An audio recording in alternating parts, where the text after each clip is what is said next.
Hello friends, आज मैं आप लोगों के लिए हेल्दी हलीम की रेसिपी लेकर आई हूँ। ये ओट्स और चिकन से बनती है और बहुत ही मज़े की होती है, तो आप लोग ज़रूर ट्राई करें। इसके लिए हमें आधा किलो हड्डी वाला चिकन चाहिए।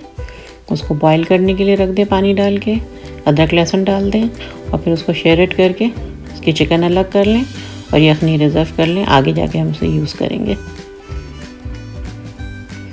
मैंने जो है पहले तेल में जो है प्याज फ्राई करके निकाल लिया था और फिर तेल जो है एक्स्ट्रा तेल निकाल कर सिर्फ 2 टेबल स्पून तेल उसमें रहने दिया और फिर उसमें मैंने अदरक लहसुन डाल दिया है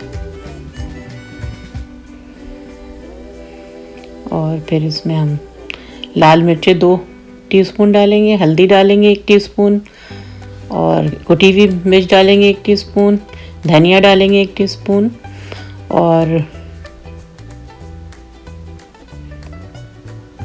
नमक डालेंगे 1 टीस्पून और फिर थोड़ा सा पानी डालकर उसे अच्छी तरह से भूनें मसाले को। और फिर जो हमने प्याज निकाली थी, 2 प्याज मैंने फ्राई की थी, उसमें से आधी प्याज जो है फ्राइड डालकर आधी हम गार्निश के लिए रख देंगे। फिर मसाले को अच्छी तरह से भून कर उसमें जो हमने चिकन उबाली है वो डाल देंगे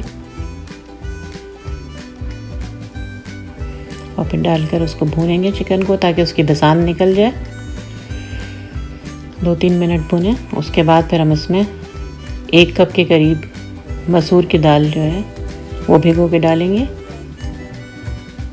ये बिल्कुल हलीम में सिर्फ प्रोटीन ज़्यादा होता है, कार्ब में सिर्फ हम ओट्स डालेंगे जो कि अच्छे होते हैं हमारे हेल्थ के लिए। 1 गिलास पानी डाल के और जो हमने यखनी बचाई थी वो यखनी डाल के इसको 20 मिनट के लिए दाल गलने तक के लिए ढक के पकाएंगे और फिर 20 मिनट के बाद इसमें हम ओट्स डालेंगे। 2 कप ओट्स हम डालेंगे इसके अंदर और फिर उसमें हम चाट मसाला डालेंगे 1 टीस्पून और 2 टेबल स्पून के करीब हम कुटा भुना धनिया और ज़ीरा डालेंगे पीस कर और फिर 1 टीस्पून गरम मसाला डालेंगे और फिर इसको अच्छी तरह मिक्स करके फिर से जो है 15 मिनट यकजा होने तक पकाएंगे और ये फटाफट बन जाती है हलीम। इसमें पानी इस मौके पे डालेंगे क्योंकि जो ओट्स होते हैं वो एक्सपेंड होते हैं, तो पानी सही से डालें और फिर उसे पकने के लिए छोड़ दें 20 मिनट। और ये बहुत मज़े की बनती है। मेरे जब भी कोई अच्छी चीज़ हेल्दी चीज़ खाने का दिल चाहता है तो फिर मैं ये वाली हलीम खाती हूँ और ये अच्छी खासी क्वांटिटी में बनती है, तो आप इसको फ्रीज़ भी कर सकते हैं, छोटे छोटे डब्बों में करके, या फ्रिज में रख सकते हैं बाद में खाने के लिए। तो ये ज़रूर ट्राई करिएगा। ये बहुत ही अच्छी और मज़ेदार और जल्दी बन जाने वाली डिश है।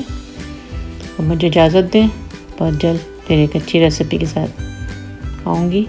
अपना ख्याल रखें, इर्द गिर्द के लोगों का ख्याल रखें, खुश रहें और खुशियाँ बाँटें। अल्लाह हाफिज़।